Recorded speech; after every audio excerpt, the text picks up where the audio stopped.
Ada orang tanya saya, Ustaz, kalau ngajar pasal apa Ustaz kita teriak? Sebab saya orang jahat, tuan-tuan. Tuan-tuan tak apalah, tuan-tuan orang baik. Saya sebab saya orang jahat.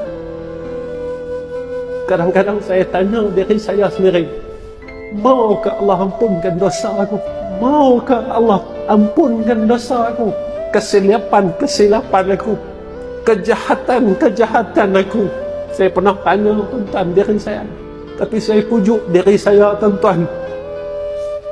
Saya kata, rahmat Nizam, rahmat Allah ni luah.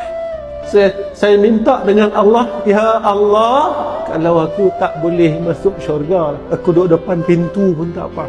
Cuma saya tak mampu untuk masuk neraka Allah. Walaupun aku tak boleh nak dapat nikmat syurga, saya dapat tengok ahli syurga pun jadilah, tuan-tuan. Tuan-tuan, saya pesan dengan diri saya dan tuan-tuan, walaupun kita ni bukan orang baik, tetapi janganlah kita bosan untuk berbuat baik.